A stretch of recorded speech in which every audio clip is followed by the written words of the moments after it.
recently is that I've seen a bunch of I've noticed like Ethereum and Bitcoin going up in prices, but I've noticed the top projects, man, they've been like really stagnant, like stuck, even like losing some of their momentum.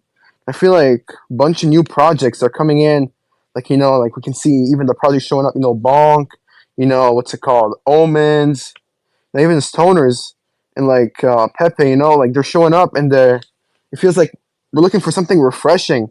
Like we want something new. We're like we don't really fuck anymore with the old projects. And I feel like even my MAYC, man, like it's hard to see it going back to like 40 ETH. That'd be kind of crazy. And yeah, what are you guys' thoughts on it? Do you guys feel like it's gonna be a bull run for like these big NFTs, or they're just gonna be stuck? Yeah, what's up, Viva?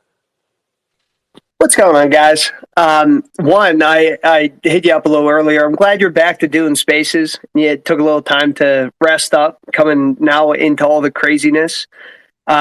It's interesting when it comes to projects because the same thing can apply to both major crypto fungible tokens and meme tokens.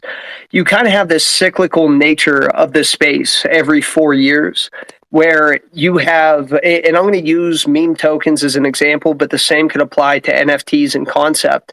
You have Doge as like the original meme token.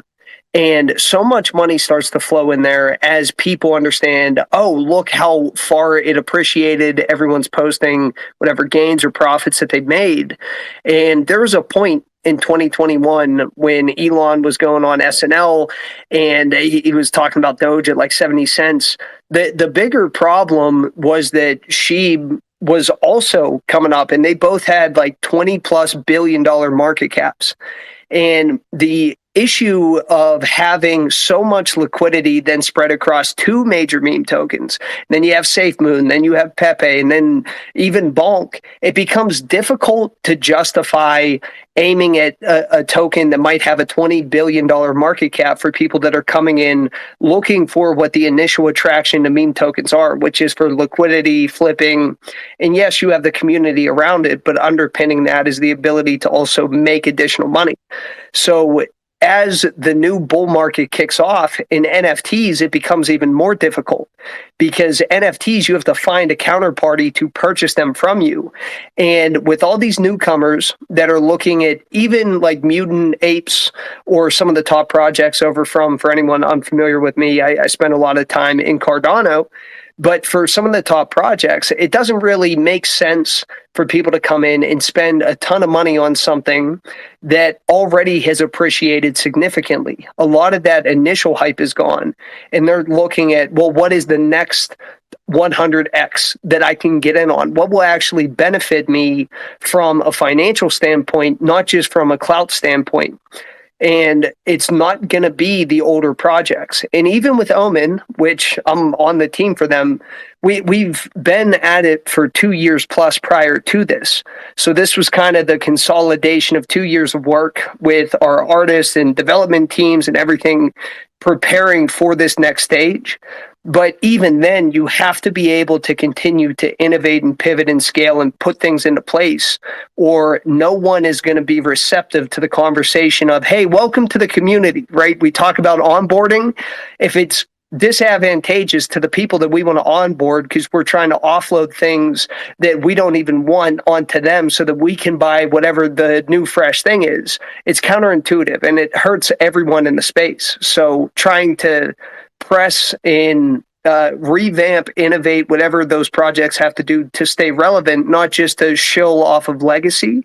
I think that's going to be a big differentiator. I totally agree with you, Viva. And I think like the main two factors for me here are one, like if you're placing like this, like if you're placing Yuga ecosystem at this like really high pedestal, and I think they're sustainable where they're at, and maybe it'll dip a little bit, but Yuga's Yuga, and they're doing incredible things. I shit around on the timeline, but it comes down to opportunity, like Viva said, and also like if you're sitting on this high pedestal, how much higher can your pedestal get in range from everybody else that's under you? You need to see like support, like in the newly developing innovations communities, things that have happened in the space over the past 2 years. and see some, growth from them to like, push that pedestal higher potentially. And, I feel like people get stuck in these echo chambers, or just, that I feel like that's some of the hate that goes around, is like, just the collaboration and the support to like the smaller communities will benefit you exponentially, because if you're confident in what you're building, you will continue to stand out further and further. And then like the other issue that I see coming up a lot on the timeline lately is just, unfortunately how many, there is like a negative sentiment in some of these, because they were pumped so high from a bull market, because they didn't see like that flow of liquidity, because like they saw a high flow of liquidity during that time, and the projects that have been building the past 2 years have not. They have insane opportunity right now to like grow and reach those heights. So, but these other projects also had like things like loans taken out on their assets at like very high capacities, that people don't have any choice, unfortunately, in order to remain sustainable in their own endeavors, but to like liquidate these things. And it's been known about for a while, but like it becomes a serious issue, I feel like, more and more as people kind of start to see it happen. And you hope that it doesn't happen more, but it can become like a slippery slope at a certain point, right?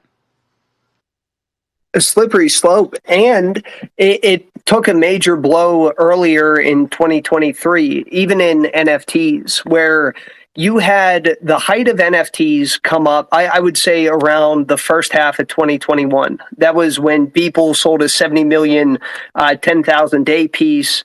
And a lot of the traction around Bored Ape Yacht Club and people getting into the space, that was still on the tail end of an 18-month run up in crypto. So the majority of people that got into NFTs relatively at the height or a little bit after got in on the downturn.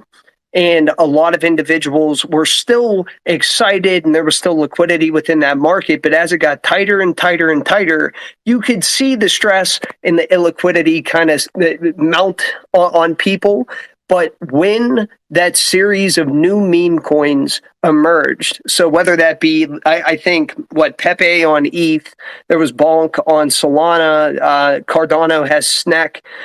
When those really started to catch momentum in that mid-bear market meme coin rally, anyone that was unfamiliar with the concept prior learned very quickly that fungible tokens are a lot more maneuverable than non-fungible tokens. So you saw a lot of people jumping off of the NFTs, even if they believed in them or held them for a year and a half up into that point, in order to try and get into more liquid or mobile markets. And it's a tough argument to make to get people to tie themselves up back into NFT projects unless you're doing something different or it stands out. Like there's still plenty of projects that I support, but I'm also wanting to participate in DeFi, or I want to participate in some of these higher ROI, more instantaneous positions too. So I think now we have that mindset of the entire community is focused on fungible tokens.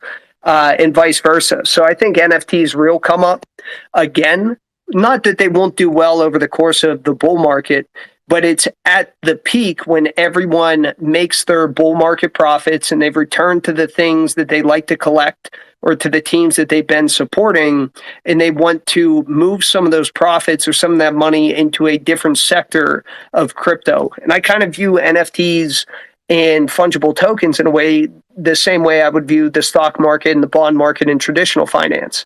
Because when I wanted to scale heavily into Cardano's DeFi ecosystem, when it was just bare bones, all bottoms, end of 2022, we were about at the peak of our NFT market run. So I didn't have to liquidate all my NFTs. I could sell like a handful of some of the ones I had multiples of, just a couple NFTs at that level, and I could go and whale up in all these bottom level, like all-time low DeFi positions. And now I'm mostly whole in both. So you can treat them almost like a hedge. And that's what I anticipate outside of utility and DIDs and fractionalization of real world assets. I see people utilizing them almost as a hedge in the market as it matures.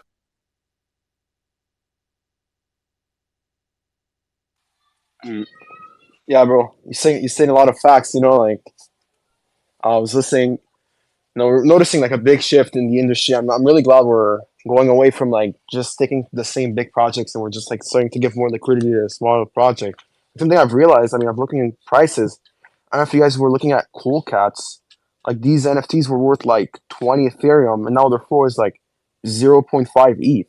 It's like crazy. If you were holding, and they were like super super bullish, and they're still like delivering, and it like really goes to show like if your hype goes away, I mean it kind of goes downhill, and I don't ever think we'll see them again at these prices. So like it gives new light to some projects building. Like for example, I mean here in the space, we got Bone Crash.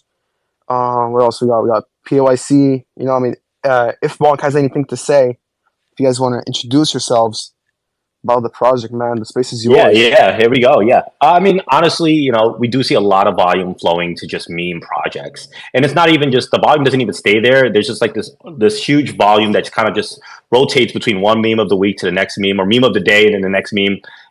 Anybody who's been on the ETH meme meta, how quickly the meta changed. Like all of a sudden, one runner comes up and then all of a sudden we're just all following it. But the volume, I don't think it's actually volume coming in. I just think it's volume rotating from one project to another.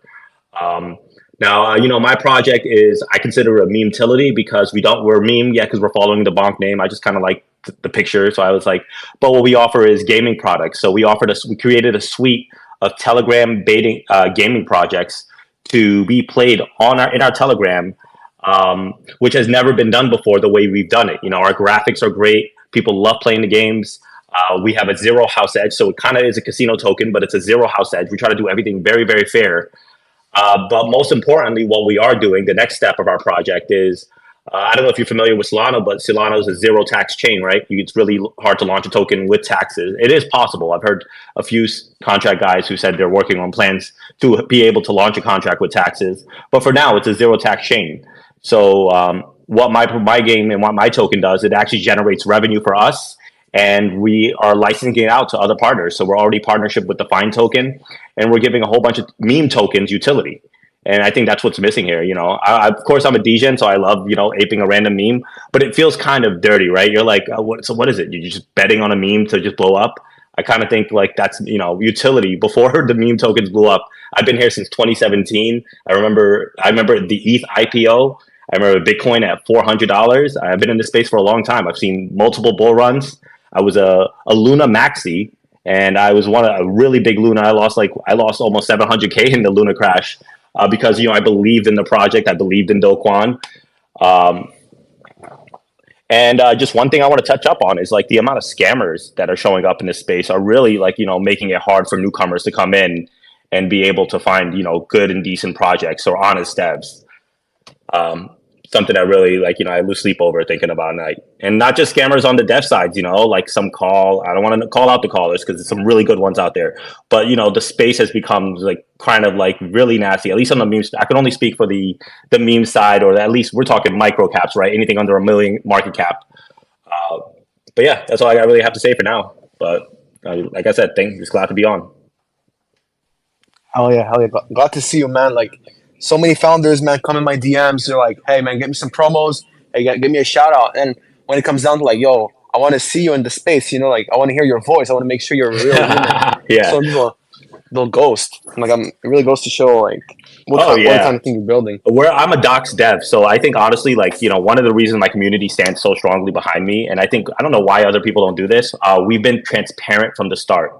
As I mentioned, Solana is a zero tax chain, so we have to sell tokens on top of them in order to pay for marketing, pay for trending, pay for updates to the games, pay for servers. We just bought a much bigger server to handle all of the partnerships we have lined up, and we're very transparent. We tell the community, hey, FYI, that 35,000 token sell, that was us. As you know, we need to pay for marketing. We will never sell more than 0.25, 0.35%. And we will always let you know what it's going for. So we've been 100% transparent. I do daily video and audio VCs with my community. We had 65 members, and I'm sitting here with the camera on. Obviously, now I got to fix my hair and shave, but they really like it. I think they respond very well to a person who's willing to be open, willing to be transparent. And we usually, I don't know if anybody's seen the chart. We hovered around 50 to 100K for the last maybe 6 or 7 days. And you know what they saw? They saw a hardworking dev. I didn't stop working. I didn't just give up. We stayed. I stayed with them. We did raids together. You know, we pretty much, people respect a person who's willing to be completely open. And if you show your community that you're putting your all, I've seen a lot of people will stand behind you and put their all as well. Yeah, definitely, man. Like what you're saying makes a lot of sense. You know, I can really get behind what you're saying. I really feel like a bunch of meme coins, they get that kind of initial pump, you know, like every single meme coin, and then it kind of goes downhill because they have nothing to provide for the community. It's just a meme, and sometimes I mean the meme it pushes like stuff through the roof. Like that's kind of the beauty of the meme coins. But I feel like not everyone is gonna have the same chance, and if you really want to build something, I think you really got to provide something for utility.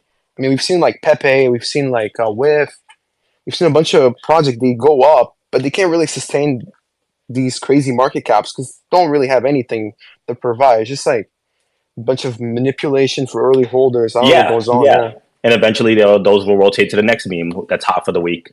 You know, our utility is very good. We've had over 4,000 games played in our own TG, over 400 unique players. Um, and again, you know, it's very fun games to play. We're bringing betting casinos, but our real utility, we don't have a house edge on our tokens, but there will be house edge on partnership tokens. And that's our real utility is we want to bring crypto betting to any meme token. And, you know, it's a very low cost. We charge them literally at cost, the cost it takes for servers and like the hour or two it takes to update the games. But we build them unique games for their meme. So like for Fine, they're building their token off of the This Is Fine meme. So we're building, instead of a crash game, we're building like the house catching on fire. That's what we're working on for them. And what we do is we're giving meme tokens instant utility for less than half the price of a small time caller, and a way to generate revenue and a way to keep users engaged. It's been 10 days since we launched, and we've retained almost all of our users from day one. And all they do is sit around in our TG, play the game, bet their tokens. Some win, some lose. And I've been very good. If somebody loses too much, I'll hit them up and like, hey, let me just refund you like 50%. Because I'm not here to make money off the casino tokens in my project. The real utility comes when we bring this into 10, 20, 30 meme tokens and give them a utility. We're giving them utility. We're giving them a revenue, which is huge because we get about 10 to 20,000 in bets a day. I know that DGen and DGens, they just kind of, it's a perfect unison. We get but other tokens could probably do more than that. They could do $100,000 a day with 5% house edge. That's $500 a day, or $5,000 a day, revenue generated. And for Solana, with a zero tax chain, that can be the difference between a dev willing to keep pushing or a dev just giving up and starting all over again. Because that's where all the money is in launching meme projects. It's in the first 2 hours. You dump those bags, that's the most money you'll see as a dev if you don't have anything to keep going. Yeah, that's right. Really right. I mean, people I feel like more often than not, like founders or even devs, you just want to dump as quick as possible. Do you see that big number and they just want to cash out on it? I feel like, man, like if you keep providing value, like you can slowly sell off your stake. People will be fine. I mean, everyone's here like they kind of need money. Not even the dev. Like if you want to keep pushing, gotta make some money. Especially, I mean, I'm seeing like really big projects. One of the few projects I've noticed. I mean, I'm seeing. I'm looking at the list of people, and I don't know if you can speak about it, but I've seen like Pudgy Penguins. Like one of the kind of mini blue chips in the last run, and I'm seeing them like building right now. You see, like I'm seeing them at Walmart, bro, like crazy stuff they're doing, and I feel like right now they're at 11, 12 Ethereum, which is like 25 grand, and it's really crazy, man. DJ, I see you speaking. I see you as a speaker, man. Like I'm not really involved with the Pudgy Penguin space, but you have anything to say about like what Luca is building? I mean, are you following closely the timeline? I'm not really following, only because I'm the official DJ. I kind of got him when he was on the hot seat for Gigi. I don't know if anybody follows the creators, but I am a creator. I'm a founding member of creators. It's a music thing. I'm a 40-year DJ. There's a lot of communities that I've offered my services to. But in 40 years, I've got my own radio station. I've got my own selection of artists that I'm taking into this Web3 thing very seriously. I collab with a lot of labels that are, let's just say, they're trying to find a way to navigate through this the right way on the label side. You know what I'm saying? That everybody wants to say, "Oh yeah, the artist is making more, and this is good. This is good for the artist. Better for the artist. Better for the artist." But these labels, the real ones, you know what I mean? You're talking about unmentionable monies that they'd be just losing if they stopped doing what they're doing, what they've been doing for as long as they've been doing it. I'm on the live music side of things. I open up for the big acts like Jelly Roll and the Struggle Jennings and the the Lainey Wilsons and the you know what I mean the different artists that I get the crowd hype for. It gives me the ability to reach out into different genres and tap into that market. So, but I'm not into Web3 for the crypto or the trading. I hold Bitcoin, but I'm not a trader. I'm not somebody that's going to invest in any kind of coins. I'm not some ambassador of a product that's going to pump or dump. Nah, not me. I am big on the space. Anybody positive for the space, I'm positive for them. You know what I mean? So again, I'm a community guy. You know what I mean? I provide the music and the vibes and the general e-commerce Web2 background for these communities to go, to take them into the Web3. There's a lot of Web3 work out here. There's a lot of companies that have no idea, no communication with what shall we say, the CT or the crypto Twitter. You guys, we're a percent of a percent of a percent, and I say we because I dabble in it. I know what I'm talking about, but I'm not. I've been a holder of Bitcoin since 2008. You know what I mean? I had money to invest, and I invested in it. So I don't. It doesn't matter to me. You know what I mean? It doesn't mean I don't like it there. I'm not a maxi. You know what I mean? I don't want shit coins, but anything that's got utility, let's go. It's a big enough slice of the pie for everybody. I mean, again, we're a percent of a percent of a percent. So there's so many markets that can tap into, you know what I mean, what Web3 people as they consider themselves can offer. And it's a new lane. What's it, 2 years old, realistically? If that. Anybody that says they're an expert in Web3, they're fucking lying to you. I mean, let's just be real about it. We're guessing, man. So buckle up. Yeah, for real, man. Exactly, man. I feel like NFT is such a niche community, and I feel like we're such a small community. Like we can move projects so hard. Like we can push communities to like 1 Ethereum, 2 Ethereum, and like we're what less than 10,000 people on the planet, and it's really crazy. And I feel like so many coins sometimes, like when they start branching out of to get NFTs, like it brings new liquidity. Hey man, Bone Crash, I don't know if you're still here, man. I just had a question. I mean, for like Yeah. all of your holders. So, like, would you guys like branch out to NFTs? Like, I mean, yeah, I mean, we could definitely consider creating NFTs. Like we've definitely talked about because we have a leaderboard for like the top betters, and yeah, we wanted to maybe even create NFTs or like create some kind of utility. We definitely have to think about how we want to implement it, but definitely it has been spoken about in some of our team calls about bringing NFTs into our utility projects. NFTs are a really great way as like using it as rewards. We just have to find, again, anything we do has to have a utility. So if we create an NFT, that NFT has to give some kind of benefit to the person holding it. hell yeah, bro. Like NFTs, I feel like it's one of the few places in this space where you can like I said yesterday, like you can really feel a part of the community. It's like I never hear anyone saying I'm a part of the Ethereum community, but I really hear people saying I'm part of BAYC community, like Pudgy Oh Penguins. yeah, Yeah, yeah. so I People go feel hard for NFTs. yeah, 100%. I feel like when there's a sense of community, people are really willing to like get behind a project. Yo, Zero, I see you have your hand raised up, man. What's up?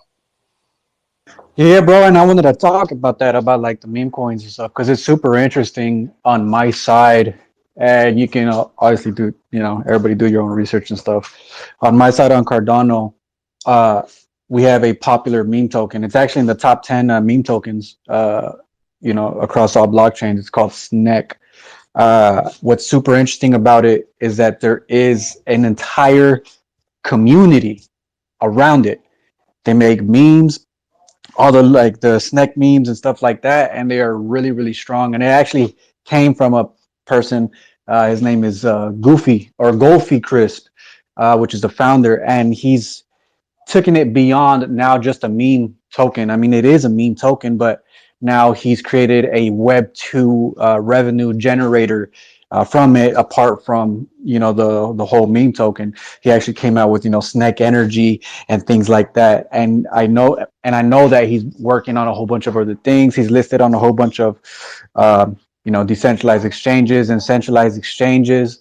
So they're doing like really, really, really cool things for being a meme token. And I promise you, there is a gigantic community. It's funny too, bro, because whenever I first got into Sneck, I mean, it was small. It was just like every other meme token. I bought it, and it was like, all right, let's see what happens.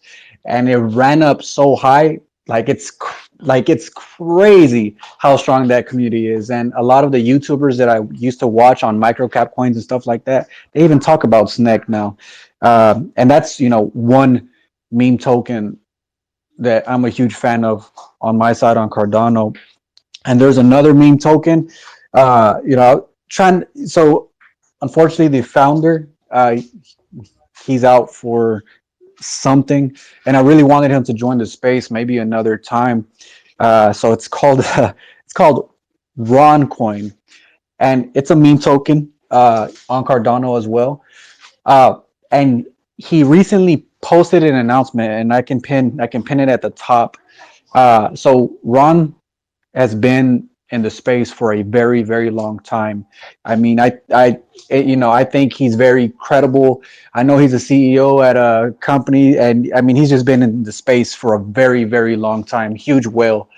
Uh, and with his meme token now, he's created a tier system if they hit milestones for reaching certain market caps, and he is legitimately gonna give away if and I say we because I'm a holder, right? So if they reach certain milestones with the market cap, the last tier is gonna be a snack wrapped Lambo.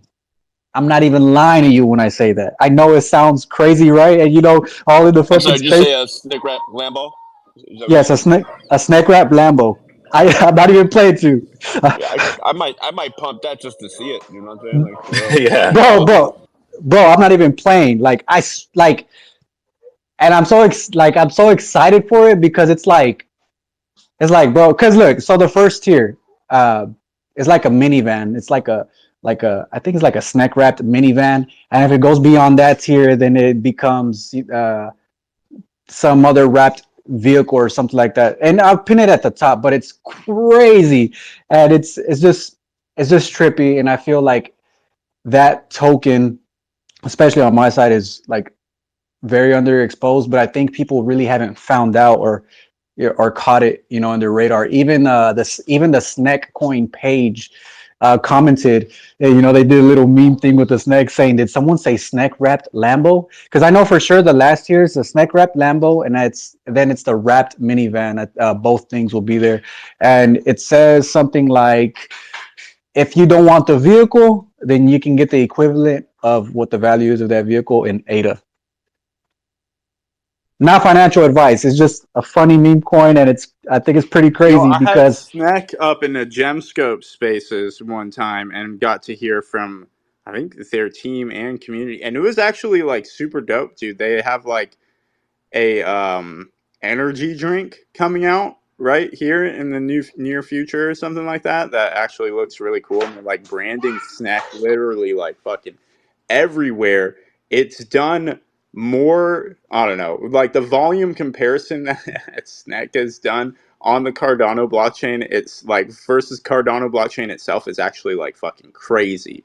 So yeah, that's a strong one to look out for sure. I know even the Omen collection has like some Snack traits in it, right? That I saw when I was giving it the little browse through last night. yeah. So what they've done, obviously they're paying homage to the. And I'm sorry, my kids are in the background and my wife. But so it's a homage towards the snack, and what they've done for Cardano DeFi, especially and stuff, because I mean it's crazy, bro. And I'm a big fan of Goofy. I've known Goofy since I got into the space. He was actually one of my first friends in a Discord and stuff. Really cool, great guy. And yeah, they do have the snack energy drink. Hey, yeah, but I did pin up the Lambo stuff. at the top. Nah, you got That me you thinking about my ape and a Lambo, bro.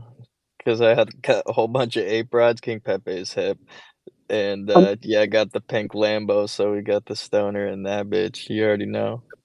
I pinned one of the snack traits from Omen. And that was a sneak peek, so I don't even think that one's in the collection. So if anyone's looking for that one, you're like, where the fuck is it? Yeah, that was one of the OG sneak peeks. But yeah, our artist absolutely crushed it. And there's a bunch of tiny like Easter eggs and homages to the greater ecosystem as a whole in there. But when you say like Sneck did volume, they were the first native token beyond even some of the bigger DeFi protocols like World Mobile Token to do 1 billion ADA in volume. And the fact that they were a meme off of an NFT project that just came out in May, and to still have that type of volume and momentum, it's pretty crazy. Wow. That's really astonishing, man. A million? Wow. But what I'm noticing here, man, like people coming from every chain, you know, Yeah, like yeah, that's what I'm thinking wow. now. Like, I need to look at ADA. I haven't even touched ADA. It's just that's the beauty. Remember, like a couple of years ago, there was just really Ethereum to handle like pretty much any token that wanted to come out outside. But now it's just like wow, there's just so many chains. You know, I hear this volume pumping on INJ, on AVAX. One of the things we are doing for our project is we're not limited to one chain. You know, again, Telegram betting. So I'm just thinking like, man, I got to reach out to my dev and see how we got to recode this so that we can, you know, there's beam projects on ADA now. Let's go. Yeah, it's pretty cool stuff. We do have a lot of chains being represented here. it's super funny, bro, because because even though I've been on Cardano for a long time, I've never been like just one chain maxi. I've always explored like Ethereum, you know, dabbled in Ethereum, even looked at Solana, and then these other chains and stuff. And I find it cool, you know, because you know a lot of homies from ETH and Sol, you know, for example, Omen. I want to use Omen as an example. They see the art and they're like, what the hell? Like, wait, Cardano got NFT? Cardano got something like this on the chain? And it makes me happy, you know, because it's like, I've been there in the trenches, in the bear market, you know, connecting with great people like Viva, Fart, Demosthenes from Mallard Order, Ron, Arctic, and you don't know, all these guys' names and stuff, but I've just met so many cool people. And what's crazy is that they're chain agnostic as well. So they're not just I'm on this chain. They love their mother chain, obviously, but they're more than willing to connect and even go cross chain, and even establish collabs and partnerships. It's kind of like with Clay Nation on our side. They did a thing, with Champ Medici and Snoop Dogg, and then this partnership with Sandbox and the avatars, Sandbox on ETH and stuff. So it's super, super cool stuff. And I'm super excited for this shit. Yeah, I would actually really like to see more projects launching on multiple chains at the same time. You know, utilize all that extra volume. You know, get on a if I ever do launch again, I'm not a serial launcher. This is only the second time. Each launch takes me about 3 or 4 months to prepare, so it's a lot of work. Not Or enough time in a Omni-chain, year. right? Like Yeah, I Omni mean, chain, yeah, but launch it yeah. on every chain. I think that would be a really cool project. Even if just meme, that would be a pretty cool idea. Just have one coin, but launch it on like 10 chains simultaneously. Anyone No, listening who uses exactly. that, let There's me know. opportunity to do so, like even if like your previous contract doesn't support it, like there's so many different things that you can set up, like with like proxies and like bridges and stuff like that to like leverage other chains, and whether it's like an NFT collection or a token, that's part of like not specifically other chains, but just like exploring opportunities between like associated contracts rather than like restricting yourself to one contract, like because that's like often the general sentiment from the space, because like so much security was placed in that previously when there was such a lack of like finding security in Web3. But now that we're like kind of growing past that because like foundations have been set, I feel like we'll see more of that like exploration, whether it's between different chains or just like associated smart contracts to one collection. That's what we do here within Pepe Ape Yacht Club. It's just deploy associated smart contracts so people can like move their stuff around and experience it in new ways, but it's not diluted, right? And we haven't explored it on like in an omni-chain environment, but we have deployed on Solana at this point. So there's always stuff cooking up. But I love the mentality in here. Like this is how you lead a room. Link. We got Cardano in here. We got Solana. We got Ethereum. We got it all in here. Let's freaking go. Hey, bro. Real quick, if I may, if I can read this. So tier one, it's a Kong wrapped minivan if they reach a 20 million market cap. And then the second tier, once they reach, I think a 42 million market cap, it's going to either be a Kong wrapped minivan, I think friend, no, yeah, Kong wrapped minivan or a wrapped Cybertruck, uh, for the second tier. And then the third tier is going to be the snack wrapped, Lambo once they reach a $69 million, or yeah, 69 million market cap. Bro, that shit's gonna go hard. I'm not even gonna lie. I hope, bro, because apparently whoever holds it, will get somebody's gonna get lucky and get one of those. And if I'm able to get like, I don't want the Lambo, the physical Lambo. I'll take a physical Cybertruck for sure. I don't need the ADA equivalent. But if it's the Lambo, I don't need the Lambo. I just want the ADA equivalent. You know what I mean? I ain't got Lambo money. Oh, yeah, let's go, baby. Hell yeah, man. I I'm ain't got curious enough about. money to get. I can't handle the fees. I can't handle the get-in fees on a Lambo right now. You know what I'm saying? Like, let's be real. The I'm a registration little would be kind of, you know. I'm a little concerned about that Cybertruck because I have a reservation from 2020, and I don't think I'm not going to get it for like 3 or 4 more years. So that's it's gonna be really embarrassing. But hey, if I get it, let me know. I'll reach out. I'll give the dev my Cybertruck so you can fulfill his obligations. Yo, guys, I know I have a bunch of people in this space right now, man. Like, I'm always curious, like, what's your guys' exit plan? Like, I feel like everybody, like, it's really easy. Maybe, like, oftentimes you can get lucky with a coin, But I feel like some people, man, they just keep bag holding forever. And one time you just gotta exit. And I feel like, is crypto for you guys, like, kind of a hobby? Or are you guys trying to, like, escape your 9 to 5? Like, what's your guys' plan? Like, I feel like everybody's just riding. And sometimes how we gotta have a plan. I don't know, man. Yo, we should pass it to Keith Barry on this one if he's around. Yo, yo, yo. Yo, what's your holding plan for crypto and NFTs, Keith? Are you Well, what's your game plan? I'm just gonna stick around here for forever. No, for as long as I can. I mean, I want to be like a pillar in the space. You think about NFTs, you think about weed, you think about like Dogecoin, you think about this Doge dog. I don't know. I want to be kind of synonymous with different things in the space, and obviously like to support artists and like to bring new people into crypto, and yeah, yeah. So, what's my exit plan, and what are my goals? I mean, I want to earn money on the way up, and but obviously, I've been here through the whole bear. So I bought art from artists in the bear, and did things to try to support people where I could. And it gets easier to support people when we're all making money. So, but my exit plan, I mean, this is all I do. I have a weed business. I have a CBD company that I do, and then I do a little real estate, a little dabbling in that. I'm a professional fighter, so I have a fight with Karate Combat coming up.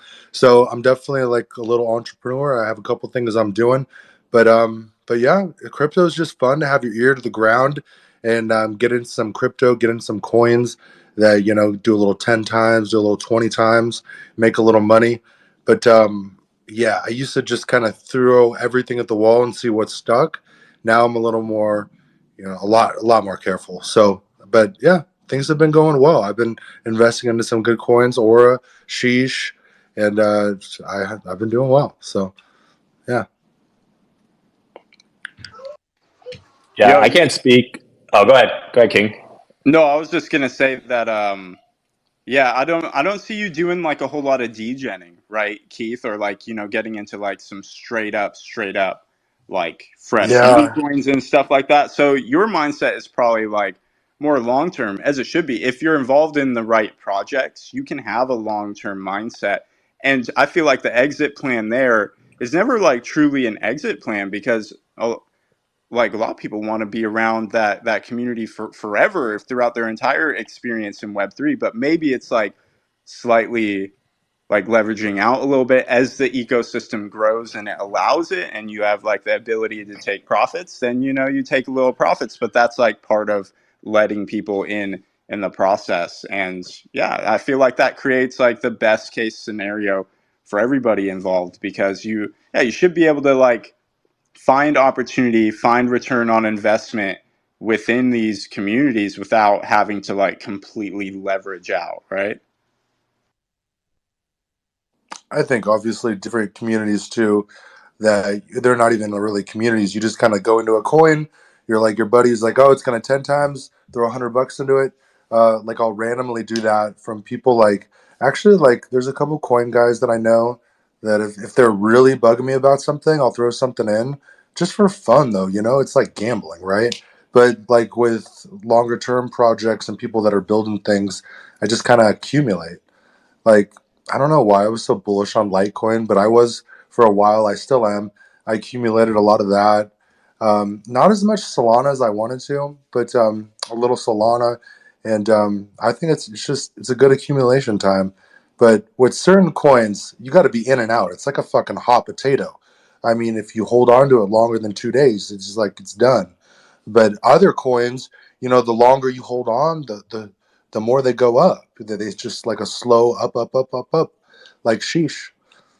Little no shame shill, but yeah, man. I'm just happy to be here. I really like the crypto community, Web3. Um, I like when people talk shit and act like trolls. I like when people are really nice and they buy people's art. I like when people talk shit behind people's backs and then I hear about it.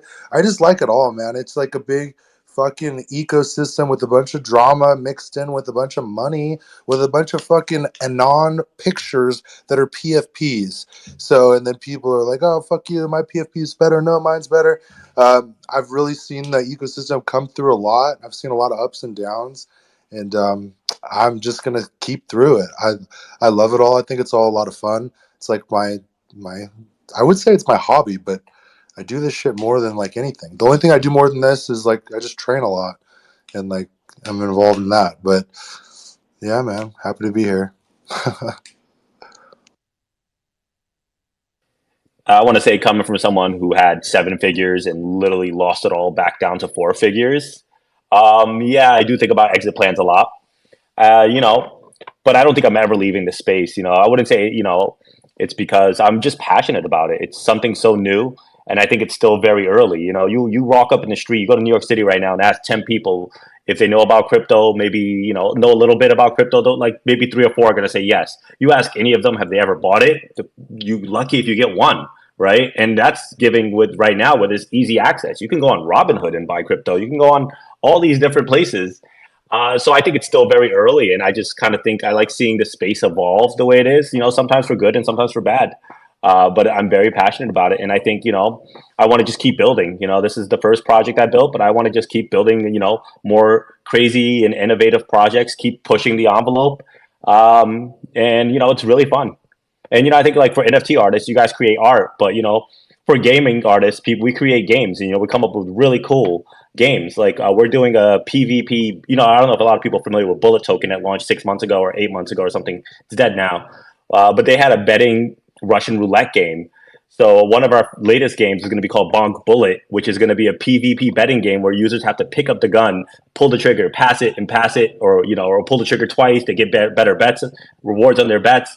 So it's really fun just creating stuff like this, and seeing the community love it and play it, and I play it myself. So that's my passion, is just to create, and but I will eventually exit money. I do plan on taking some funds out, just so your finances is secure. I think it's a very important part in crypto. A lot of people go full bags. Like, at one point, I had 7 figures in crypto wallet, but like less than like 4 figures or 5 figures in my bank account. Probably wasn't the smartest move. Anyways,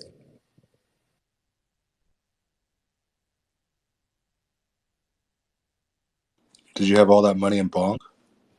Luna. I bought Luna at like 40 cents. Dropped Oh like shit. 10K into Luna. And I did sell a lot of Luna and degen it and like moved it to other projects, and like some of those made really big money. I actually found like I bought something called MTC a few months ago, and I'm on like MetaMask, and it said you have $15,000 in your MetaMask. I'm like, no, I fucking don't. I don't have $15,000 anywhere. And then I was just like looking at it, and I was like, oh shit, because back then when I had all that Luna money, I was just buying degening stuff like crazy, like throwing $2,000-3,000 into any project that was shilled to me that I thought was promising. But yeah, mostly Luna. I was a Luna maxi. I believed in the burn method. It's a big tragedy, as anybody who was here for that last bull run knows. And it wasn't the fact that Luna crashed and my Luna bag crashed. It was that Luna crashed and it crashed everything with it. And I think we really need to overcome that aspect of crypto. When one token gets so big that it can bring down everything with it, like the FTX issue, that's something we need to overcome before we really become full mainstream.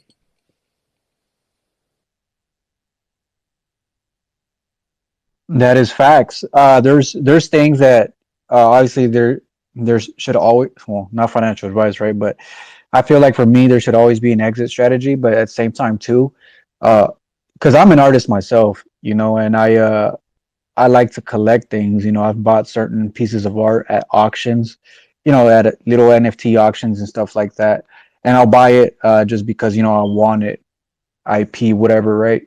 But also there's also like benefits, like for example, what Pudgy Penguins have done, right, with some of their holders getting like royalties, off of sales and things like that. So I think it's super beneficial, if you're trying to explore options that way. There's things like, for example, there's a project on Cardano that I'm very much a huge fan of, called Weird Digital. So, they're basically a Web2 business, utilizing blockchain technology, and they've created an NFT community. And what I like is that for specific holders, they will have, so for the actual Web2 business, whatever revenue that Web2 business has generated, there is going to be an opt-in and an opt-out option, to uh, to to be part of the marketing arm, which you'll basically get some income off of it. And the reason why it's an opt-in and opt-out option, because that part will require KYC, because it's the Web2 side of it, but it's a revenue model that's beneficial for people who want to be part of that and are a specific holder on that type of asset. Oh yeah, just 1 second, man. Yo, before everybody keep the conversation going, man, I just want to say what's up to my man Fitty, man. What's up, Fitty? What's going on, brother? How are you? I'm good, man. How you doing, man? I see you popping into the space, man. Hot to get you up, Yeah, no, for sure. I was just listening in. I was just on a call, but I definitely wanted to come and say hello to you. Thank you. Hey man, Bull, what's up? Yo, guys, how's it going? We go. Yeah, just when it came to like exit strategy, I just wanted to mention something because a lot of people sort of have sort of a certain target, like let's say my portfolio to hit $1 million, and obviously everyone knows like there's a chance that before you get to that point, or you could be on $900,000, and that's the very point, the peak of the market. So, or you might just ride it all the way up, and then just maybe just decide one day that you're going to sell everything. And basically, if you go for that strategy, you put in all the pressure on one decision. Whereas obviously, what you want to do is sort of scale out periodically, because then instead of making the pressure on one decision or one target, it's spread across 5 different targets. So by doing that, you're not going to sell at the very top, but you just got to be happy that that your strategy is sound and solid, even though you're not going to maximize and extract the very possible maximum. Yeah, for sure, man. That's good insight, man. I'm glad you came in, man. Yo, are you from the UK right now? Like, kind of tell from your accent. I don't know. Yeah, I'm from the UK. Hell yeah. Hella sick, man. I'm really glad I'm seeing a bunch of people like from different part of the world. That's what it's all about. Yeah, that's it. I mean, obviously it's quite late in the UK, but if you're a crypto trader, you just sort of got to get used to the degen hours. But I'm thinking of moving Dubai for the bull run, which is even worse. Like I think it's like 4 or 5 a.m. there right now. So obviously it's pretty. You're just going to be up all night, but I mean, I think the crypto benefits there might be worth it, and tax, of course. Hell yeah, bro. I'm seeing a lot of people like moving out of like Western countries, man. Like, bro, in the US, man, it's crazy trying to get some crypto gains, bro. Or you're gonna get taxed out of your ass, Like, if you lose all your money, man, it's like, it's fine, man. Like, it's your money. But as soon as you cash it out, man, it's our money. It's kind of stupid. So, like, it makes Yeah, kind of sense, going to Dubai, El Salvador, all these countries. yeah, and I think everyone's Yeah. pretty unhappy with certain things that are going on as well. Like, honestly, a magnitude of different things. But for example, today UK just bombed another country, like, but then you're just gonna take all our crypto from us and tax the shit out of us, and they're just Western countries are just declining. I want to go somewhere that's on the rise. Yeah, for sure, for sure. Hey, man, I see Doodle. Have your hand raised up, man. Yo, Lynx, What's up, man? what's up, brother? I appreciate you having me up here. What's up, King? What's up, Keith, Fitty, the entire NFT community? I'm loving the conversation, and I think King was asking about when to take profits. I would just say, target buys for different coins that you're bullish long term on. Take profit as coins increase in price, maybe 25, 50% as coins like increase. If you never take profits, you can never win. You just have paper wins, and they're not like actual wins that you can say that are liquid. And then if you're in long positions, cost average. Don't blow your bag on the first trade. Don't blow your bag, when things are pumping. Buy the dips and sell the rips, baby. So that's what I would say. But Lynx, appreciate you having me up here, brother. How you been right now? Hey, man, we chilling, man. Just trying to give a voice to everyone in the space. Like I said, man, I keep saying it. Like, if you're not used to being up, like, man, just send a request. We'll get you up, man. I don't care about your follower count. I don't care about like if it's your first time in the space, bro. Like, just request, man. We'll get you up. We want to hear your Dude, want to hear you're a your real opinion. one and you are fucking super active, dude. This guy replies to everybody. And I love that, dude. I see you putting in the work. I see you grinding every single day. I see the posts. I see the engagement. And that's what's up, baby. The people that are just building, the people that are actually supporting with no expectation, the karma is just ultimately what comes back and they win. And the exit strategy, we're lifers, Links. Like, what are you talking about exiting? We just get started. We're so new in this game, baby. Crypto and NFTs, we are stupid bullish on crypto, stupid bullish on NFTs. Retweet the goddamn room. Put some respect on Link's name. Back to you, Big Papa. Yeah, for sure, man. I was just curious, man. Like everyone in this space right now, man. I want everyone to make some money. At the end of the day, man, we can like love the community, but like everybody got to pay bills, got to put food on the table, and like it doesn't have to be like life changing money, man. Like just want to get by, Like this is all fun for me, and just like yeah, I want to have a fun time. Yo, Viva, what is up, my man? Damn, I love that energy. One, I just wanted to run through a wall. But when it comes to exiting or trying to stabilize yourself, which is what I think people should aim for, if you aim for wealth in this space, then you're going to get sucked up in that market psychology and you're just a buy the top, panic at the bottom narrative. But in time, because I've been in this space for a bit, so seeing how people react at market tops and market bottoms, what I want to consider is first off, if you assume that crypto continues a 4-year cycle, which is still going to be in question as larger money comes in, because they might be able to stabilize the market further and it won't be as volatile in between. But if you're doing well and you can take out enough so that if everything went to hell for the next 3 years of the 4 years of that cycle, you could cover the cost of living, things like that.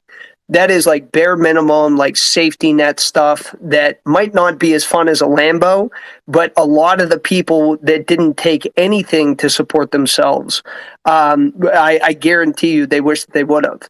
Secondly, if you have the opportunity to continue to work in whatever you do traditionally while doing this, then you're still adding more in if you can. Like I still work full time outside of this space on top of everything else.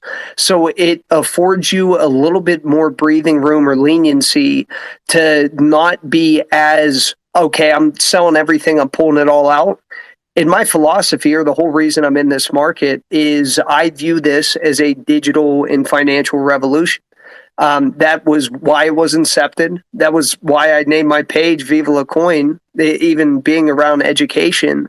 That ETF passing, those traditional regulators and bureaucrats that will tax the shit out of you even though they think you're a criminal and will take your money even though they don't recognize it, are also actively working to make it very difficult to on and off ramp out of this market without going through their systems.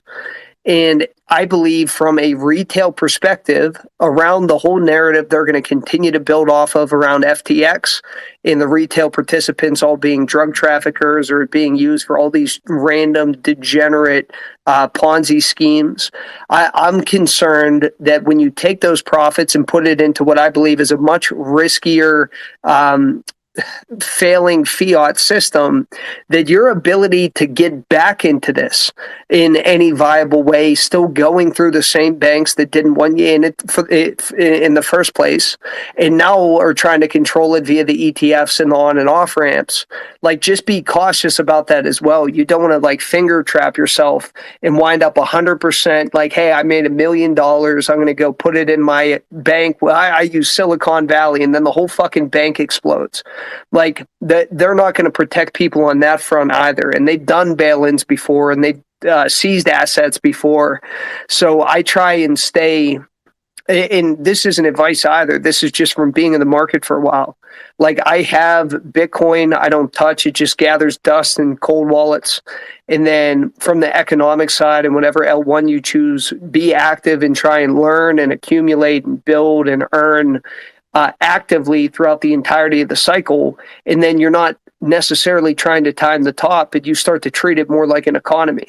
And when everyone comes to work together as opposed to comes to try and game the casino, then the ecosystem becomes a little more stable, a little more viable. People produce better products, and they're more engaged in utilizing the tech here as opposed to just making money in the sense of a failing system that fucked everyone over that drove us here in the first place. Like, I think trying to view wealth in this space for what we can do in this space is more valuable to me than just US dollars that I could pull that are more at risk in that system, since I can't not only control what they do with it, but then I want to be able to report myself back into this space. So that's just kind of how I view it. But at bare minimum, make sure that you can cover the cost of living.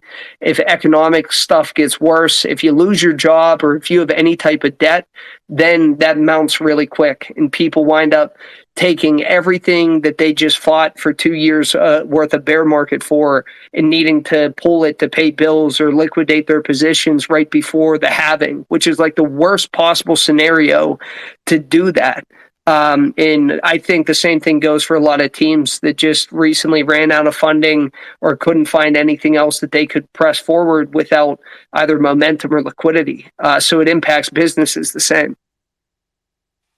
Yo, I Wow, don't want Oh, to like. yeah, go for it. Uh, what's up, David? How are you, David tonight? Yeah, I'm good, Link. What's up, GMGM, Hey, everyone? hey, David. Yeah. You're rocking one of my friends' PFP from the project called Ikigai. That's For on real. Cardano. Yeah, I thought that was Lua for a second. Do we have a double I gang? Yeah, super Nah, nah. interesting. I've Every never met you in my life. Uh, okay, the PFP is from an NFT project. Say it's called Sensei. no, So I just minted that. it's called the Book of Ikigai on Cardano. That I your that's a straight up copy paste, bro. Uh, Maybe I should ask Dev about that, but I guess I minted that yes, a day before yesterday, and it's kind of I find it very cool. Hmm. All right. That's crazy. Wow. For Rugs you. everywhere. Well, Wait, can I was just interested. I mean, if you minted it and they made a copy paste and you minted it from, from another IP, that's you. I'm just saying. Yeah, I actually never knew it's a copy. I actually think it's some sort of an Azuki. I think I was thinking it's let's say a prototype of Azuki. I never knew it was a copy, like Oh copy yeah, paste stuff. that's 100% like copy paste from Iki Guy. So sorry about that. The the Wow. Bro, I've noticed like so many projects, man. I've noticed like so many projects, bro, just taking art from each other. I feel like what I've noticed is some projects, bro, they die out, like they never mint it out, and then some people they just take the art because they notice it's great, and they just take it as their own and just push with it. No one's ever gonna know because they never had a community like the original art. Hey, man, Rod's Yeah, father, Rod, what's up? yeah. I was gonna say. I mean, I don't think there's anything wrong with like derivatives and stuff, but fuck, this shit's like, bro, Link. I'm not even lying to you, bro. That shit's like a straight up. It's just the same, bro. It is what it is. As a matter of fact, Lua, he's actually low key an influencer on Cardano and stuff, and that's his brand. That exact same PFP. So I'm pinning his profile up top just so you can see like it's identical. okay, yeah, and thank you very much. It would help, like. Hey, man, no worries, man. No worries, man. No harsh feelings. Everybody makes mistakes. Hey, man, Rod, what's up, my man? Seen you. I do your hand raised up for a bit. Hey, Link. How you guys doing? Thanks for having me on board here. Nice to see you and King. I just wanted to introduce myself a little bit here today and again say thank you. I really appreciate what you're doing here, inviting people up into the space that maybe not as experienced as the rest of you. That would be me. I just got into crypto in the last couple of years. My son does it, so I'm an oldie. I'm one of those boomers trying to learn a new gig here. But I really appreciate it. I've been in it for 2 years. I've been rugged quite a bit, and now I'm just trying to be a spokesperson for good ethics in the space now. I I finally caught on to a community that's helping me learn a lot about what's going on in the space and how to develop some certain skills that I don't have that I'd like to learn. But most of all, I really appreciate what you guys are doing because when you can come onto a space and you don't know as much as maybe some of the other people, and you guys are all been just really real and genuine about stuff you talk about. There's a little bit more professionalism here. Like Keith was saying, I do get a kick out of the drama sometimes, and I have some fun with it. But for the most part, I'm really just trying to learn and grow in the space. And I really wanted to just say thank you for you guys for hosting such a good space. I feel like it's structured well. You're welcoming to everybody, which is awesome. A lot of newbies in the space like myself need that. And yeah, thank you for just encouraging those like me to come up. I really appreciate this. And yeah, thanks a lot, guys. Doing a great job. Sheesh, thank you, man. Thank you for the kind words, man. It means a lot, man. Like everyone in this space, man, is playing a big part of this conversation, man. Even if you're down there, man, just listening, even if you're lurking, man, it means a lot. Like, bro, you could just be like listening. You've been tuning in, like learning something. Like that's the goal. Like if we can learn even a small thing out of this conversation, man, it'd mean a lot. I just wanted to like touch one last thing on the like exiting thing. I've seen like a bunch of meme coins that are running kind of crazily, like seen a bunch of meme coins like we've mentioned earlier. And I've seen like because obviously meme coins like they're bound to die or like not sustain a crazy market cap. And what I've seen is people have like really different perspectives or like exit points. So I just wanted to see like from Bonk C's like perspective. Like let's say I put in $1,000 in your project or whatever project, and it goes to 100x, right? At what key points? I mean, you wouldn't know it's going to 100x, but like let's say it ends up at 100x, and like at 100x, I mean let's say this is like your last moment you can sell everything, but like what would be your fair exit points? Like when would you sell that $1,000? Like how quick would you try and like get out of your position? Well, I would hope we've had. I talk to my team members all the time, or at least the community. We tell them like, hey guys, if you're gonna sell, just be mindful of the chart. Some people will dump max bags and kind of hurt the chart. Are you speaking as far as me or as an investor? Because it's a little different. For us, we have a utility that's it's already generating revenue by partnership with other tokens. So we don't really see an end to us, bringing in 10 to 20 to $30,000 a week just from the partnership tokens because we take a small percentage of the casino tax. So Bond Crash will just keep revenue coming in, and if we have to buy up every dip with that 10 to 20, $30,000, that's what we're gonna do. Um, of course, in a bear market, maybe less people be willing. But I think with betting, people are always willing to bet. We're degens, especially in the meme culture. People love to bet, and I actually see some bets, and I'm like, people are betting like 10 to 20,000 tokens. I'm like, you do realize that's like $500 a game. Each game of Crash, they're betting $500 with a chance to risk it. But what can I say? We're all degens. All I can guarantee is our games have zero house edge. We don't manipulate any of the odds. But as far as me, yes, the team we have, the way Solana works is, you do an airdrop to maybe 10 or you take 10 or 20% in airdrops. That funds all of our marketing efforts. We were very conservative, so we didn't spend everything on the first day. We still own a majority of the airdrop wallets to this day, and we're 10 days in. Eventually, but that is not. We're not using those funds for marketing for ourselves. For anybody on the team, and there's only about two or three of us. The way we do our team tokens to like get paid for ourselves because it does cost a lot of work to host these servers and do a lot. We all sniped our own bag, so every person on the team had an opportunity to buy it just like everyone else, and that's what we did. We bought it. I have a large percent. I don't have a lot. I don't have as much as the marketing wallet has, but I do own a lot.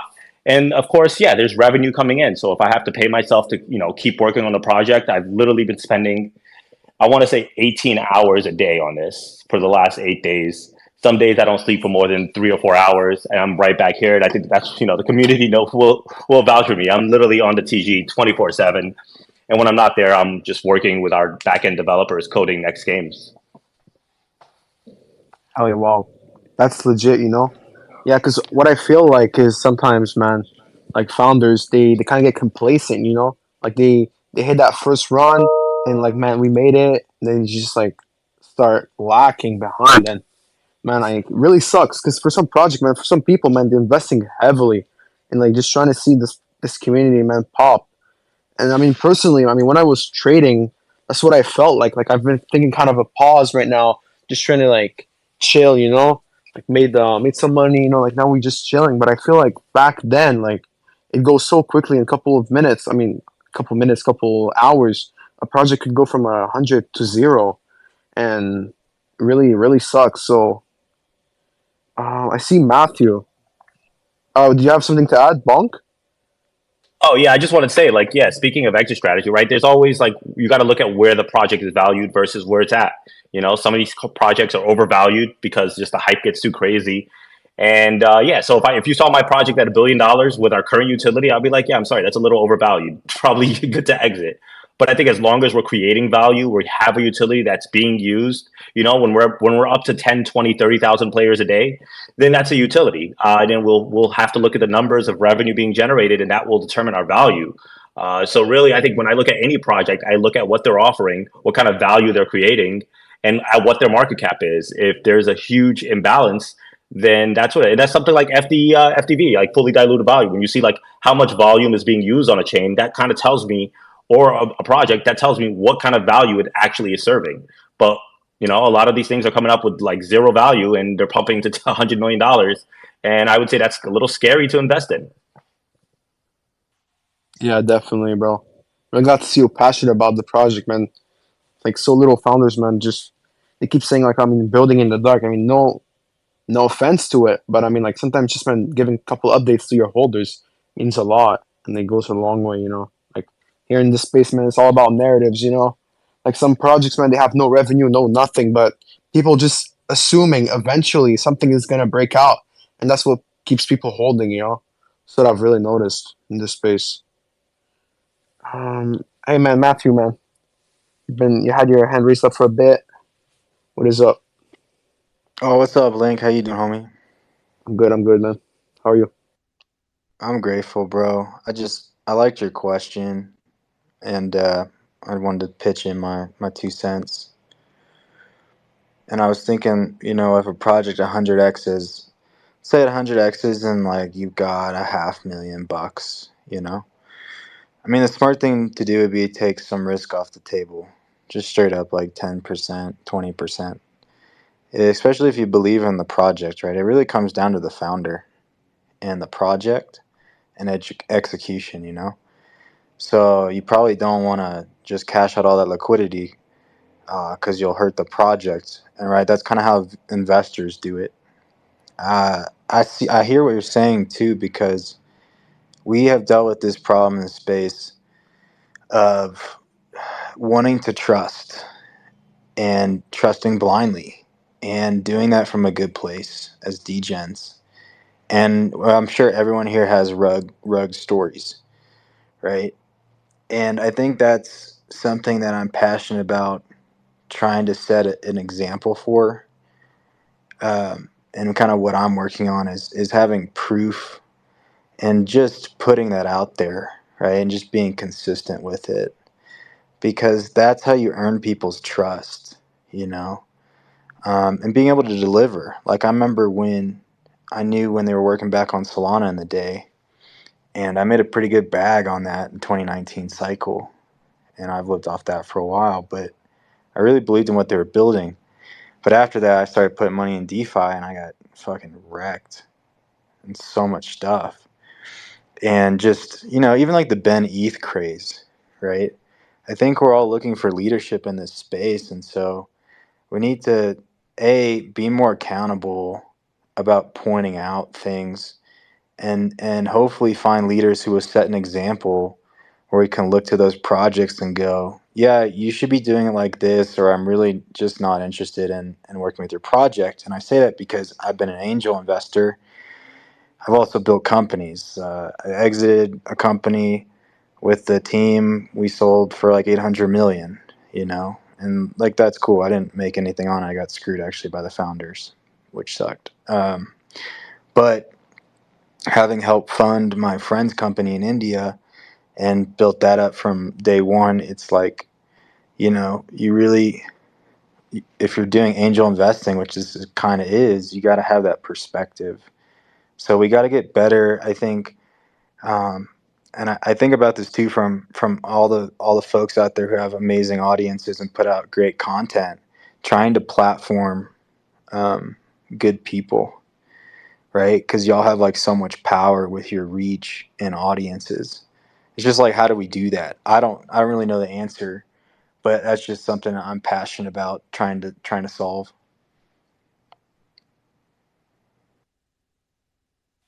Oh yeah, bro. Thank you for your 2 cents, man. It means a lot, man. Like people who were involved in big projects, often like I feel they kind of stay in the same circle, man, not getting out of their comfort zone. I'm really glad, man. Like, and see, man, you really had some success in the space back then, and I can still see, man. Like we were talking in DMs, man. Like, don't want to say anything about it, man, but we can really see someone like really legit, man. Like hardworking.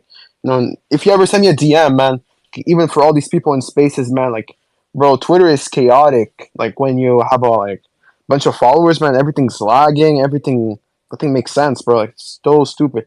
Sometimes I realize I missed out on like whitelists from huge projects just because I never saw their message, and I feel like they just fuck you over. If you don't have a check, man, like you'll never be seen. So stupid. Like wow. Yo, Bull, I think you had your hand raised up, but I don't know if you took it out. If you still have something to say, you know. Yeah, I was gonna say something about projects. I think yeah, that was it. What you just said, Matthew, was right. Obviously invest in the people and stuff, and people who work hard, like Bone Crash guy, respect to you because you seem legit. But yeah, for me in terms of exiting, the main thing that keeps me in is catalysts. Like there has to be a catalyst, whether it's exchange listings or utility launches. Like those events are sort of what keep me in and sort of keep investors' interest. But Yeah, I can explain my thesis on investing tokens and stuff like that for ages, but yeah, I think keep it simple, just catalysts.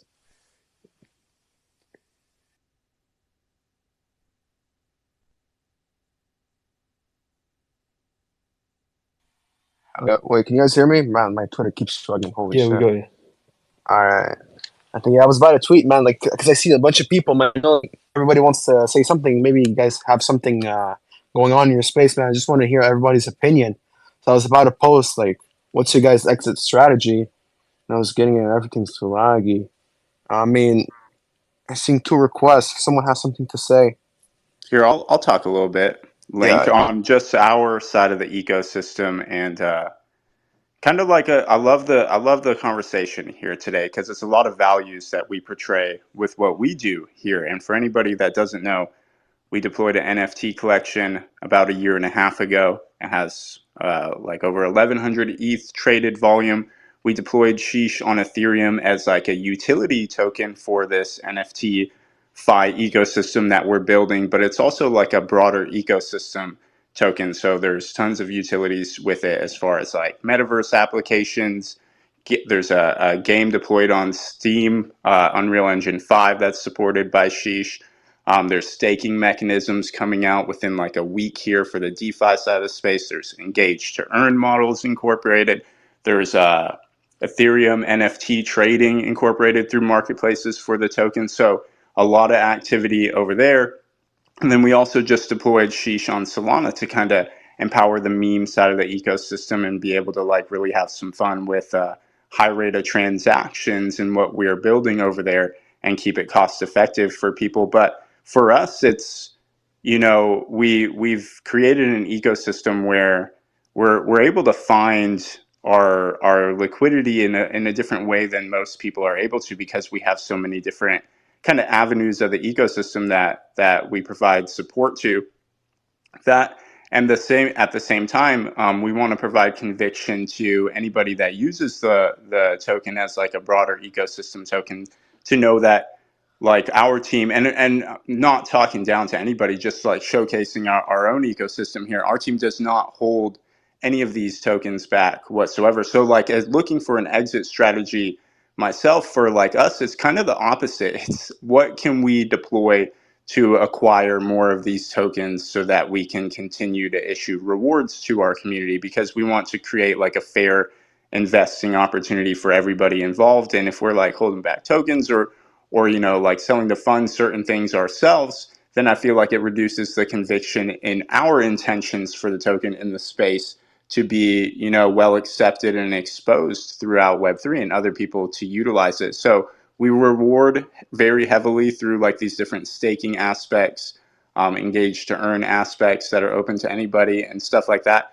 But we do it all based off of demand that we place into our token from the other areas of our ecosystem. So if we're doing like a mint or an expansion or like a one of one or even like merchandise, you pay for all this stuff in Sheesh, and then we acquire that and we redistribute it amongst the community for rewards. So just, you know, all the values that we portray in here and how kind of people can see that, you know, when you have an ecosystem like we were saying, that kind of spreads its like wings more widely in the space to cover more ground, create more opportunity. You truly do have more opportunity in the space to leverage things in different ways, and we obviously recognize it, and we apply this onto the Solana side as well. So if you guys are new to our ecosystem, we've deployed, you know, many things over the past year and a half. We pride non-dilution in our ecosystem to make sure that, you know, people aren't losing value in their assets; they're only gaining value. We've deployed Elvis Presley IP into our collection and like some really crazy endeavors. And everything, like we can proudly say, everything is up for people. Sheesh on ETH is sitting at like a 10x over pre-sale currently and like doing incredibly well over there. Our Genesis collection was a free mint to begin with. The different things that people might have had to pay for to expand their IP, like if you wanted the Elvis Presley version of your NFT, are sitting at like a 3 times, 4 times over what they paid to do so. And right now, just to bring attention to it, our big endeavor to kind of spread our wings even wider in the space is our move on Sheesh on Solana. It's entirely unpegged to Sheesh on ETH, and it has a different purpose in the space. Everybody is so focused on the utility factors of Sheesh on ETH, and we wanted to empower the meme side of our ecosystem and just empower that sentiment in the space in general. So our white paper drops on Saturday. This is one of those opportunities where we are notorious for shaking out all the Jeters and all the less convicted people before we kind of fill people in on really what's going on. So we drop alpha and spaces and stuff like that.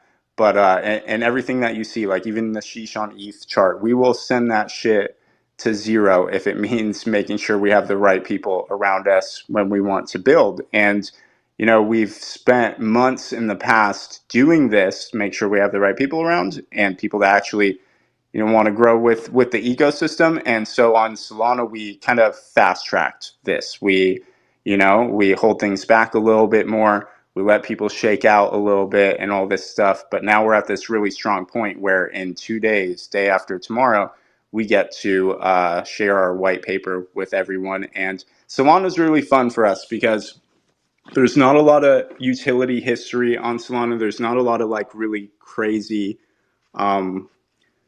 really well applied endeavors that people can get involved in this space, and we're building a pretty insane platform right now that's not a utility for Sheesh on Solana, but it's a use case because we don't want to incorporate anything that will kind of value the token. We just want to support its presence in Web3 and use its presence to build a platform that we can support creators. So the platform that's coming, without giving too much alpha, it does allow anybody here in Web3 to showcase their interests, their community, the content they're creating, wherever they're creating it, and monetize that content through our platform. Get a return of value for participating in our platform, and also contribute to deflationary aspects of that Sheesh on Solana token as well. So just to share a little bit, I know we're talking tokens here, we're talking NFT ecosystems, stuff like that. And we've seen a lot of positive movement lately. And I want to make sure people are getting in on these ground level opportunities because we are brand new on Solana, but we have some huge ambitions here. And we did a 900 SOL pre-sale that we raised 24 hours after, within 24 hours of announcing this token. And we're right under pre-sale prices now, shaking out those cheaters, like I said. But huge opportunity for people. We have awesome history in the space. We have that proven track record of facing some insane adversity and coming out on top. So if you want to get involved, we'd love to have you check it out. I pinned up one of the posts from the Sheesh SPL account up top. But thank you for giving me the time to share. Link. Oh yeah, definitely, man. Bro, I just want to give a voice to every founder. These founders, man, sing in the dark. I mean, great to see what King Pepe, man, is getting the recognition deserved. And I'm really glad to see that. Oh shit, yo, we got Lua and we got Davids. Yo, if you guys want to tune in some beef, man, it's about to go down. You guys want to hear this? We'll give the stage to David and Lua in an open conversation. It's a little awkward in Let's here go, now. Lua. Let's go. Yo, what's good, David? Sick PFP. Do you know what project that's from? Yeah, told me already. Yeah. I minted it some days ago. You minted that some days ago. What's the name of the collection? Yeah, it's Sensei. Sensei on Sui, right? Yeah, Sensei on Say. I would say maybe notify your community. I'm just saying, homie. Just notify the community. Let them know. Yeah, I would actually. But I don't do it in actually the did Discord yet, because they'll block You you say? and ban you. They'll ban you and block you in Discord if you tell them in Discord. So do it on social media pages, if whatever, right? Yeah, I actually like the art. Yeah, I've been trying my best to support the community and everything. I just sent link the PFP. I was like, okay, this is cool, man. Can I talk about it? Because okay, the art is just cool. like for real. So just coming on here to find out that it's a copy. Wow, seriously, wow, for real. So just try to sensitize others and yeah, you know. Hey, I do want to say though, if you really do like the art, the original IP is on Cardano. You can check it Okay. out. They have a great community. Lua is the go-to for that. So I'm pretty sure they would love to have you. All right. Can you send me a link, please? I really would appreciate that. Yeah, I'll put something to the top if that's okay with Link. Maybe. Yeah. So Okay. It's pretty early here at 2:32 a.m. Thank you, Link, for this platform. I really appreciate what you're doing. I'm onboarding people. I'm giving voices. It's really cool having you all here. I really appreciate. I just found out that I've been robbed, but that's how it goes. You lose some, you win some. Yeah. So thank you all, and no, I'm changing the PFP ASAP. and man, you know what? Man, they say if you've never been in the NFT space until you've been rugged, it's part of the process. We'll get back higher. Yeah, yeah, for you. Hell yeah. Before I go, let me show some. I'm a mod. Yeah, I'm a mod. I actually do mod jobs just in case. I work UTC +1. I can work 3 hours, 4 hours for your project. I give it my all, my 100. Any project I'm involved in, I like to give it everything I got and help the community. So in case anyone needs a mod here, I'm very much available. Hell yeah, hell yeah. We can see you're passionate about it, but just gotta make sure, man, like you're not working with like some rugs, some people, man. Just it tarnishes your reputation, like now we're getting a bad idea of you, man. We can see you're a genuine person, bro. Like you gotta work with some legit people in this space.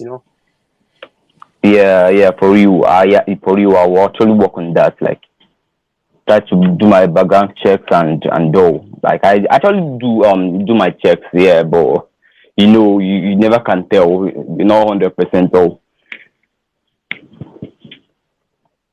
Hell yeah, bro. I mean, we're happy like something came out of this space. We exposed some con artists, and like we got the Yeah, reputation deserved. yeah. And thanks to Link for the space. Remember, props to you guys. Props to you guys. Hey guys, I just posted the exit strategy. I mean, I know we got kind of moved on from it, but I posted it. I wanted to like listen to you guys' opinion because I know like got so many people in here. It'd be kind of hard to hear about it.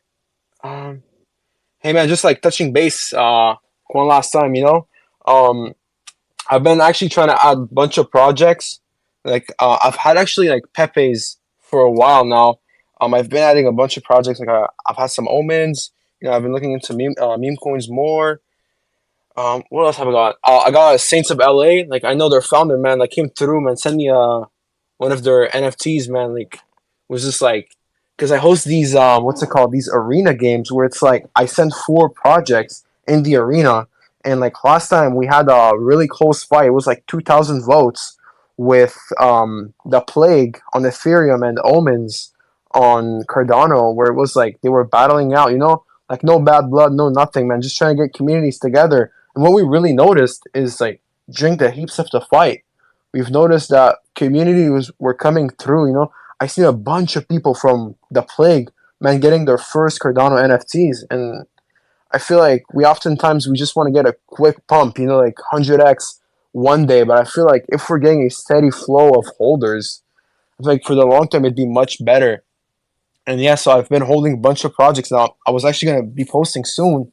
So if you guys had any projects to sweep, I mean now I got the Uncanny Club, I think. I think I now have Saints of LA. I was looking at some projects, man. Like they were rating crazy last time. I'm just trying to get like these smaller projects, but these projects have been there for a while. Like Saints of LA, I think they've been here for like at least a couple months. And Pepe been here for a couple months. I'm not trying to get like small projects that haven't been there for a while. I'm trying to find something established.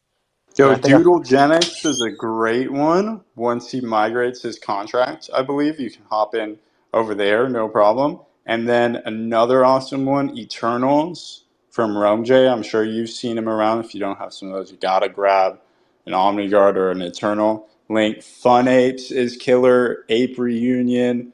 Brawler Bears. Space. Now I'm just shouting stuff out. Space. I'm an ETH max, you guys. I'm sorry. It's kind of And an just Omen Maxi. Omen for Omen is a top tier Cardano collection. Okay, Link already mentioned. He's dialed in on Omen. Come on now. But So how'd you like the engagement, bro?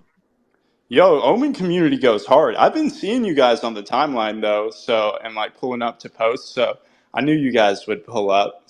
But yo, I followed everybody that commented back on my post, and it's just sick to like, you know, when you do something like that, your timeline evolves a little bit and you get exposed to like a whole new side of Web3 that you weren't exposed to before. So yeah, like I fully suggest everybody in this room, like, this is an awesome like middle ground collaborative space between like blockchain environments. Follow as many people as you can in this room, because you're definitely missing out on opportunities if you're not doing so, because you're just not getting the exposure to some of the things going on in the space. But yeah, shout out to Omen for sure. And shout out to Pacey for that. Sheesh! Sheesh! Yeah, bro, I've been seeing a lot of people since I followed you. I've seen a lot of people that I've seen before, but like they're just like more on my timeline and stuff. You know, they all talk about sheesh and stuff too. It's super cool. Hell yeah, hell yeah. Yo, Viva, I see you have your hand raised up, man. What's up? What's up? Yeah, I just wanted to build off of that poll, because when people were first commenting, there were a couple people from the Plague, which I'm familiar with, but they were like, "Oh, is this poll like botted? Like everyone's showing up for Omen? I never heard of them. They're on Cardano. There's not NFTs." But it's really cool because with Omen, which is kind of the extension of the 2-year build up to it, which is a project called Pneumonium. So Omen was the culmination of about 15 different art collections from Pneumonium, and then 3 from our artist, Victor War, that we pulled together. But most of those artists were from chains from all over the place. There were people from ETH. There was one from Tezos. There were several from Cardano. There was even one from Deso that we were talking to, and it was all about trying to highlight talent and quality in the space, because art is timeless. At the end of the day, NFTs have gone up and down several times, but if you resonate with it, there are artists that just do art, and that market is kind of overlooked at times just because it's so money driven in this space. But that market continues to thrive kind of behind the scenes, and there's a lot of value in those artists. So taking care of them, exposing them to people, and then being able to push Victor War and the Omen art to the forefront, seeing how many people were comparing it to, high caliber art projects from other chains and meeting other people. It was kind of surreal to watch that all finally come to fruition. And then to be able to do something cool on the back end, because we've been working with our development agency, Ada Anvil, that we use. They're phenomenal. But we put in place this new reward system where all of the royalties moving forward go back to the holders. So nothing's coming back to the team. And we've had this staking platform built out, and we continue to revise it and update it.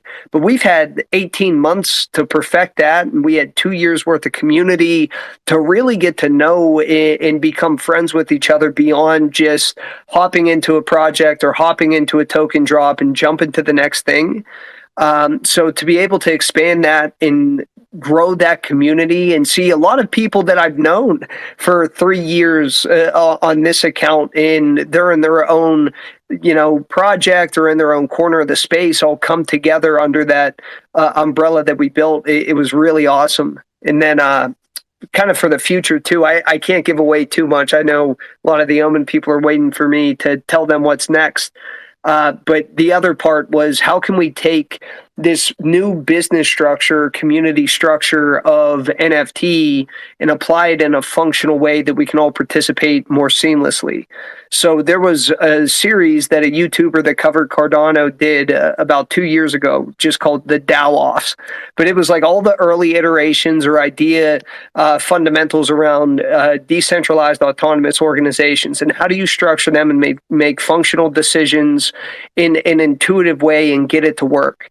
So as we've kind of built out the community and you have all these different opportunities in innovation or creativity or even incentivization to participate, now you want to be able to make it seamless for people to actually vote, participate, create factions or build things within it.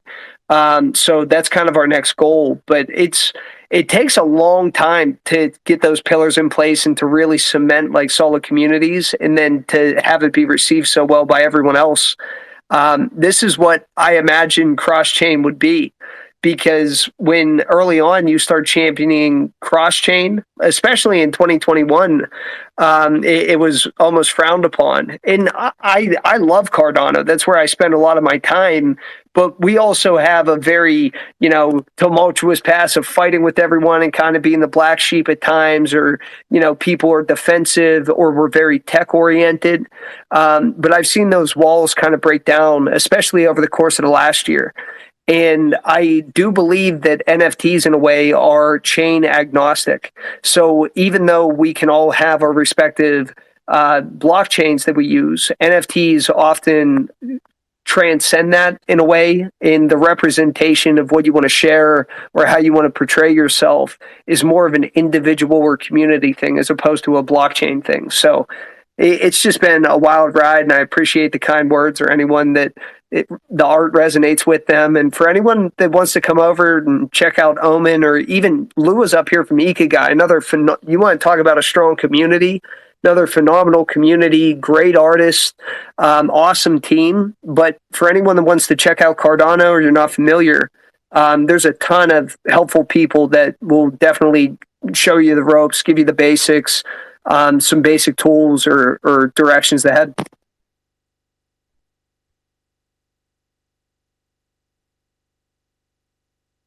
Yeah, great words from Viva. If anyone's interested, you can see the Cardano folk up here. We see a lot of them down in the crowd as well.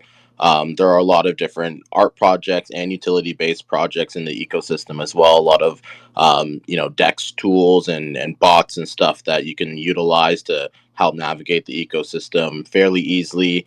And like I said, like, we're a pretty strong community all around. Like, the individual projects, obviously have overlap, but the community itself is just that genuinely there for the helpful side of things and to make sure that everyone's having like a fun, safe experience as well. Hell yeah, man.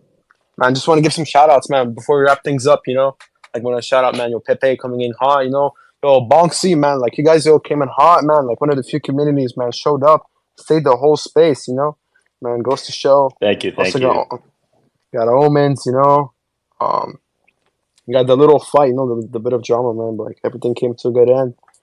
I don't know if you guys missed it, but I mean, like, I'm trying to add like communities just posted, If you guys trying to get me in your community, man, like, I don't care, whatever floor, whatever thing it is, man, we'll get it sorted. I'm trying to get some meme coins, like, if you're part of a meme coin community, man, like, you can read this post. Bro, next time I'm gonna get Ron Swanson up here. He Yeah, has some things to do, so he can talk more about the snack wrapped Lambo. It's funny, bro, because when in the crypto space we say, "Hey, win Lambo, win Lambo." Legitimately, this is literally win Lambo, and so I'm for sure him and the team will be more than happy to come up here next time. Oh yeah, bro, man. Like, all these people, man. Like, I'm seeing some familiar faces, man. People stick through the whole space, man. It means so much to me. I'm sure, like, every single host, every speaker, man. We'll give the mic the reply, and then Lua, and I think we'll call it a night. We'll still be active on Twitter, but we'll give the mic the reply from now on. That's what's up, dog. Hey, thanks for bringing me up, Link. I've been here for a little while, bro, and I've been seeing your spaces the last couple nights, and we interact with one another. I mean, quite often on the timeline, and I just wanted to show my support. I don't know, bro. Like I used to. I don't know if you remember me, but I used to go by Chili, and I I since lost that account. And bro, it was a pretty big account, but I used to interact with you on the daily on that account too for like damn almost a year, bro. But shout out to everybody up here. Y'all been holding it down tough, and shout out to Omen, bro. Like I want this is what I really wanted to get up here, and I'll be quick, bro.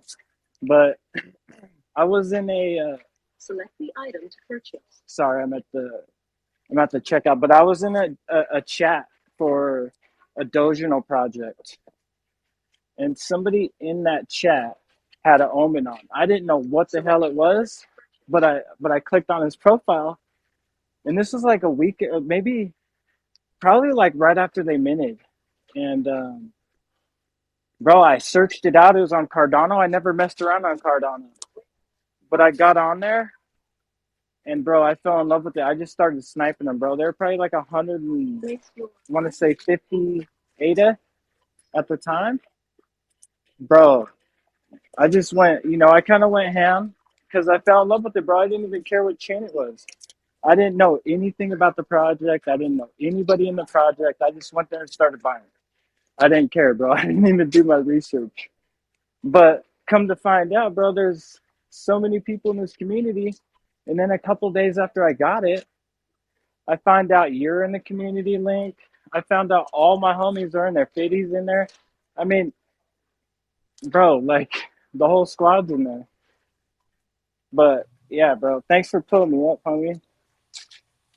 Oh yeah, bro. Well, yeah, I remember, man. I think one of your accounts got suspended or something happened because I remember you seeing like, hey, man, we used to be interacting with each other. Man, it's so unfortunate. You know, so many accounts get suspended for no reason. I find it like so stupid. Like the real bots, man, they stay on Twitter, but when we got people supporting each other, man, like goes out so fast. Yeah, bro, and you want to know the funny thing about it is, um, the reason I got my account fucking suspended was because I put meme coin in my handle, and I was in the space with the meme coin founders, and they're like, yeah, if you lost your account, hit us up on Discord. But I already knew it was a joke, right? It was a meme. But anyways, bro, I had like almost 20K followers. I had like, I want to say 5 partnerships. I was I worked for Rollbait and a couple other gaming companies, bro. And since then, I lost all that, bro. It's like, yeah, bro. Like I've been sorry, a little winded because I'm bagging groceries, and sorry for taking time, bro. But yeah, man, it's fucked up because I've been putting in an appeal every day for like shit. I want to say almost a month now, and yeah, bro, I haven't heard nothing back. Damn, bro, so unlucky. Yeah, man. I feel like yo, your account can be gone in a day, bro. That's why you always gotta stay like humble, you know, like all your career, man. Especially on Twitter, you know, like most of us, bro. Like we're not. Even for me, like I make a mistake, but I'm not on other social, you know. Like if my account gets if my account's gone, bro, I'm gone. Like, you know, let's say I have like a really strong community that can make it rebuild. You know, it's really hard. So I feel like, man, always like gotta take some precautions, you know, man. Like don't click any links, don't do anything stupid, don't like authorize your Twitter to some shady stuff. Like that's what usually happens. And yeah, I mean, yo, like basic cybersecurity, which the SEC wasn't able to do, you know. Yo, Lua. Yeah, I'll just keep it short and sweet here. I know Davis Knight was a fan of the Icky Guy art. Let's tap into the Discord, and I'll toss you one of the Cardano original IP assets, and potentially could be one of your first Cardano NFTs. So we'll take care of you, make you whole again, buddy. Ooh, that's hella sick, man. Whoa. That's how Thanks, we do man. it, bro.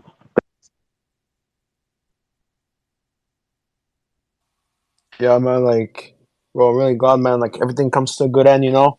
Hey, man, just want to give some shout outs. Like one last time, you know, like Omens, man, PYC, all these people, man. C Pro, like Fredo. Who else we got, man? Stevie, I mean, like all the hosts, you know, like goes without saying, like King Pepe, NFT Kid, you know, Reply, Bonksy, you know, like all these people, man. Yo, 88 Dolphin, man. I'm real sorry, man. Couldn't get you up, you know, like we're about to wrap things up, you know, regrets, man. All these people, you know, one day. Hey, man, I really want to say, yo, thank you from the bottom of my heart, you know. We always host these spaces, man, every single day, 7 p.m. So, yeah.